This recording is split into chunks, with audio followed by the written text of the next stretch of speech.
Welcome to my YouTube channel. ఇప్పటివరకు మా channel ఇంకా సబ్స్క్రైబ్ చేసుకోతే please do subscribe our channel. ఈ వీడియోలో వచ్చేసరికి ఆంధ్ర యూనివర్సిటీస్‌కి వెబ్ టెక్నాలజీస్ 2026 ఈ ఆంధ్ర యూనివర్సిటీ సెమిస్టర్ 2కి అయితే మీకు సబ్జెక్ట్ ఉంది కదా! సో, ఆ ఎగ్జామ్స్‌కి సరిపడే క్వెషన్స్ అయితే నేనైతే ఇవ్వడం జరుగుతుంది. సో, ఈ web technologies subject important questions అయితే మీకైతే ఇవ్వడం జరుగుతుంది.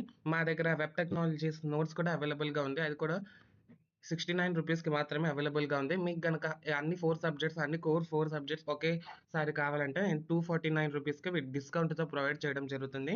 మా నోట్స్ వచ్చేసరికి ఈజీగా సింపుల్‌గా ఉంటది. సైడ్ హెడ్డింగ్స్ అన్నీ ఏ కన్‌ఫ్యూజన్ అనేది ఉండదు. సో, అందువల్లనే మా నోట్స్ అనేది చాలా మంది చూస్ చేసుకుంటారు. అండ్ ఎలెక్టివ్ సబ్జెక్ట్స్‌లో వస్తే మా దగ్గర ఉట్టి ఎంబెడెడ్ సిస్టమ్స్ మాత్రమే ఇప్పటివరకు అవైలబుల్‌గా ఉంది.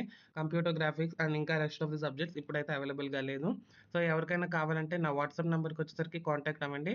వాట్సాప్‌లో మాత్రమే కాంటాక్ట్ అవ్వండి. నార్మల్ కాల్స్ చేస్తే నాకైతే వెళ్ళదు. ఇంకో దగ్గర ఉంది సిమ్. సో, మీ దగ్గర కొన్ని రివ్యూస్ కూడా చూడండి. చాలామంది ఎంసీఏ వాళ్ళు మంచి రివ్యూస్ అండ్ వాళ్ళ ఎగ్జామ్స్ అన్నీ చాలా బాగా అయితే రాయడం జరిగింది. నేనిచ్చిన గైడెన్స్ అండ్ నేనిచ్చిన నోట్స్ ద్వారా. సో, ఎవరికైనా నోట్స్ కనుక కావాలంటే వాట్సాప్‌లో పేమెంట్ అయిన వెంటనే మీకైతే ఇవ్వడం జరుగుతుంది. సో, ఇక్కడ గనక మీరు చూసుకుంటే వెబ్ టెక్నాలజీస్ 2025 క్వెషన్ పేపర్ అయితే మీకైతే డిస్‌ప్లే చేయడం జరిగింది. ఒకసారి స్క్రీన్‌షాట్ తీసుకోండి. మీకు యూజ్ అనేది అవుతది. So, let's move into hour video. So, ఇక్కడ మీరు ఫస్ట్ యూనిట్ చూసుకుంటే హెచ్‌టీఎంఎల్ అండ్ సీఎస్ఎస్ గురించయితే ఉంటది. దీంట్లోనే మీకు మాక్సిమం ఒక 2 ఎస్సేస్ అయితే దీని నుంచే కవర్ అనేది చేస్తారు. ఒక 28 మార్క్స్ దాకా మీకు ఇక్కడ అనేది కవర్ అయిపోద్ది. యూనిట్ 1 వచ్చేసరికి. ఈ యూనిట్ 1 వచ్చేసరికి కొంచెం 16 క్వెషన్స్ అయితే నేనైతే ఇవ్వడం జరిగింది. 16 క్వెషన్స్‌లో కొన్ని ఇంపార్టెన్స్ అయితే ఉంది. కానీ మీకు హెచ్‌టీఎంఎల్‌లో మీరు ముందే డిగ్రీలో చదువుంటారు కాబట్టి ఎంసీఏలో కొంచెం మీకు ఇప్పుడు ఈజీగా అయి ఉంటది. సో, నేను ఇక్కడ బోల్డ్ లెటర్స్‌లో ఇచ్చింది ఇంపార్టెంట్ క్వెషన్స్ అండి. Difference between HTML and DHTML. Explain the usage of sup, FMA, font, head, body, IMG ఇలాంటిదన్నీ ఎక్స్‌ప్లెయిన్ చేయమంటారు. ఒక్కొక్క 2 మార్క్స్‌కి. లేదంటే హెడర్స్ గురించి and text styling in HTML ఎలా ఉంటది అని అడుగుతారు.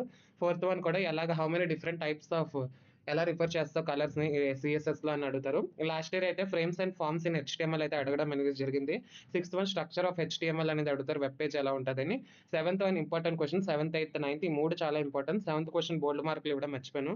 Lists, heading tags and table tags దాని యొక్క యాట్రిబ్యూట్స్ ఏంటంటే వాటి యొక్క ఎగ్జాంపుల్స్ అయితే మీరైతే రాయడం జరగాలి. హెచ్‌టీఎంఎల్ కాబట్టి కోడ్ పెద్దగా ఉన్నా ఈజీగానే ఉంటది. 10థ్ క్వెషన్ చూసుకుంటే ఎక్స్‌ప్లెయిన్ సీఎస్ఎస్ ఎగ్జాంపుల్‌తో పాటైతే రాయమన్నాడు.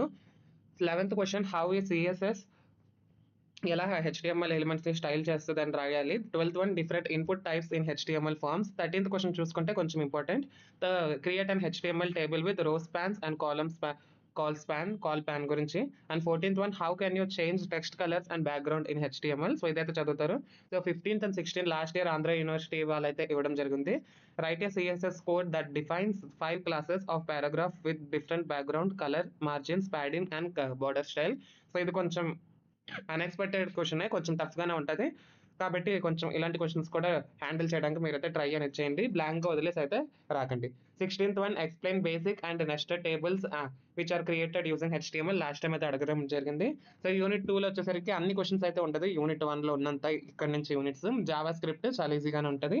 జావా స్క్రిప్ట్ అంటే ఏంటి? దాని యొక్క అడ్వాంటేజెస్, డిసడ్వాంటేజెస్, ఫీచర్స్ అలాంటివైతే చదువుకోండి ఫస్ట్ క్వెషన్. సెకండ్ క్వెషన్ వాటి యొక్క ఎలిమెంట్స్ ఏంటి? ఎలిమెంట్స్ ఆఫ్ ఆబ్జెక్ట్స్ ఇన్ జావా స్క్రిప్ట్స్‌లో ఏంటి అని అడుగుతారు. Third one explain variables, operators and control statements. ఇదైతే లాస్ట్ ఇయర్ ఆంధ్ర యూనివర్సిటీలో పేపర్‌లో అయితే అడగడం జరిగింది. సో, ఇవన్నీ కూడా చూసుకోండి. Fourth one primitive data types అంటే ఏంటి? వాటిలో జావా స్క్రిప్ట్‌లో ఉన్న యూజెస్ అంటే ఏంటి అని చూసుకుంటారు. ఫిఫ్త్ వన్ చూసుకుంటే explain objects, methods, events, functions in Java scripts అయితే రాస్తారు. సిక్స్త్ వన్ చూసుకుంటే ఇంపార్టెంట్ 2 మార్క్స్‌కి అయితే అడుగుతారు. డిఫరెన్స్ బిట్వీన్ హెచ్‌టీఎంఎల్, డీహెచ్‌టీఎంఎల్ అలాగైతే అడగడం జరుగుతది. Seventh question list out the differences between Java script and Java. How it differs. చాలా ఈజీగానే ఉంటది. జావాకి, జావా స్క్రిప్ట్‌కి డిఫరెన్స్ ఏంటని. థర్డ్ యూనిట్ వచ్చేసరికి ఎక్స్ఎంఎల్. ఎక్స్ఎంఎల్ చూసుకుంటే మీకు కొత్త టాపిక్ ఇక్కడి నుంచి. ఫస్ట్ క్వెషన్ చూసుకుంటే డిఫైన్ ఎక్స్ఎంఎల్. వాటి యొక్క ఫీచర్స్ ఏంటి? వాటి యొక్క నీడ్ ఏంటని అయితే రాస్తారు. Second one write down building block structure of XML document గురించి అయితే రాస్తారు. థర్డ్ వన్ చూసుకుంటే write down syntax rules for writing XML document అని అడుగుతారు. సో, ఈ యూనిట్‌లో అన్ని క్వెషన్స్ చదవాల్సిన అవసరం అయితే లేదు. నేను ఇచ్చిన బోల్డ్ లెటర్స్‌లో మాత్రం చదువుకోండి. మిగతావి కొన్ని వచ్చినా కూడా కొన్ని ఔట్ ఆఫ్ కూడా ఇవ్వడం జరుగుతది. సో, నేను ఇచ్చిన క్వెషన్స్‌లో అన్‌ఇంపార్టెంట్‌వి కూడా మాక్సిమం వచ్చే ఛాన్సెస్ అనేది ఇస్తారు. మాక్సిమం కొన్ని అన్‌ఇంపార్టెంట్ క్వెషన్స్ మిక్స్ చేసే ఇస్తారు కాబట్టి, మీరు ఒకవేళ టైమ్ ఉంది ప్రిపేర్ అవ్వడం కన్నా అంటే అన్‌ఇంపార్టెంట్ క్వెషన్స్ కూడా చదువుకోండి. Fifth one DOM document oriented model last year అనేది ఇచ్చారు. సిక్స్త్ వన్ ఎక్స్ఎంఎల్ పార్సింగ్ అంటే ఏంటని. Ninth one difference between HTML and XML 2 మార్క్స్‌కి అయితే ఇవ్వడం జరుగుతుంది. సో ఈ క్వెషన్స్ అయితే చదవండి. యూనిట్ 4 చూసుకుంటే జావా డేటాబేస్ కనెక్టివిటీ. దీంట్లో కొన్ని క్వెషన్సే ఉన్నాయి. కొన్ని సెలెక్టెడ్ క్వెషన్సే ఉన్నాయి. First one and third one బాగా చదువుకోండి. జేడీబీసీ అంటే ఏంటి? వాటి యొక్క వేరియస్ టైప్స్ అంటే ఏంటి? థర్డ్ క్వెషన్ జేడీబీసీ అంటే ఏంటి? ఎలాగా how do you connect to A database using JDBC అయితే చదువుతారు. సో ఇవన్నీ అయితే రాస్తారు. యూనిట్ 5 చూసుకుంటే జేడీబీసీ అండ్ ఎంబెడెడ్ ఎస్‌క్యూఎల్. దీంట్లో కూడా అంత ఎక్కువ క్వెషన్స్ అయితే లేదు. కానీ క్వెషన్స్ అయితే ఉన్నాయి. ఇక్కడ మీకు డైనమిక్ ఎస్‌క్యూఎల్‌కి, ఎంబెడెడ్ ఎస్‌క్యూఎల్‌కి డిఫరెన్స్ ఏంటి అని కూడా అడుగుతారు. సో ఫస్ట్ క్వెషన్ చూసుకుంటే write a note on Java SQL అనేది రాస్తారు. సెకండ్ క్వెషన్ కూడా చదువుకోండి. Table manipulation commands in SQL. And third question 2 మార్క్స్‌కి అయితే వస్తది. Get function and MCST methods గురించి అయితే రాయాల్సింది వస్తది. Sorry. Fourth question steps involved in JDBC connection ప్రీవియస్‌లో రాసిందే రాస్తారు. ఫిఫ్త్ వన్ ఎంబెడెడ్ ఎస్‌క్యూఎల్ అంటే ఏంటి? ఎలాగ డైనమిక్ ఎస్‌క్యూఎల్‌కి డిఫర్ అనేది వస్తదని లాస్ట్ ఇయర్ అయితే అడగడం జరిగింది. సో ఇంకా డెప్త్‌గా ఎళ్ళాలనుకుంటే what is join in SQL అయితే అడుగుతారు. సిక్స్త్ యూనిట్ చూసుకుంటే సర్వ్లెట్స్ గురించి అయితే ఉంటది. సారీ. ఫస్ట్ క్వెషన్ చూసుకుంటే సర్వ్లెట్ అంటే ఏంటి? Explain about servlet API. Last year అయితే ఇవ్వడం జరిగింది. సెకండ్ క్వెషన్ చూసుకుంటే explain servlet and its life cycle of it. Last year కూడా అయితే ఇవ్వడం జరిగింది. థర్డ్ క్వెషన్ కూడా ఇచ్చారు. Describe session tracking in servlets with examples. So 3 questions అయితే ఇచ్చారు. 21 మార్క్స్‌కి అయితే లాస్ట్ టైమ్ అనేది ఇచ్చారు. 2 మార్క్స్‌తో కలిపి 23 అయితే జరిగింది. సో మంచి వెయిటేజ్ ఉన్న యూనిటే లాస్ట్ ఇయర్‌కి అయితే. సో ఈ క్వెషన్సే చదువుకోండి. దీంతో కాకుండా ఇంకా టామ్ క్యాట్ వెబ్ సర్వర్ గురించి అయితే చూసుకోండి. Describe about setup and testing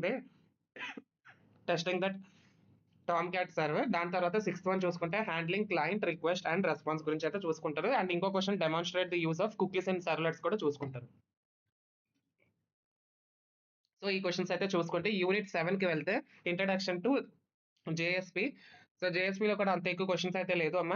what is JSP and advantages and దాంట్లో ఉన్న కాంపోనెంట్స్ అయితే డిస్క్రైబ్ చేయాలి. దాని తర్వాత JSP processing and third, fourth questions అయితే ఒకటేనండి. Explain about JSP directive elements అయితే అడగడం జరిగింది 7 మార్క్స్‌కి. సో ఈ యూనిట్‌లో అయితే ఇంతే తక్కువ క్వెషన్సే ఉంది. 3కి 3 చదివియొచ్చు. ఎయిత్ యూనిట్ చూసుకుంటే జావా బీన్స్. జావా బీన్స్‌లో కూడా ఒక ఎస్సే అండ్ ఒక 2 మార్క్స్ అయితే అడుగుతారు. తక్కువ క్వెషన్సే ఉన్నాయి. జావా బీన్ అంటే ఏంటి? వాటి యొక్క అడ్వాంటేజెస్ దాని గురించి అయితే చూసుకుంటారు. అండ్ అది జావా బీన్స్ ఎందుకు వెబ్ అప్లికేషన్స్‌లో యూజ్ చేస్తారని అడుగుతారు. దాని తర్వాత Java beans how are Java beans used in JSP pages or documents అని అడుగుతారు. థర్డ్ వన్ చూసుకుంటే sorry. What is MVC architecture?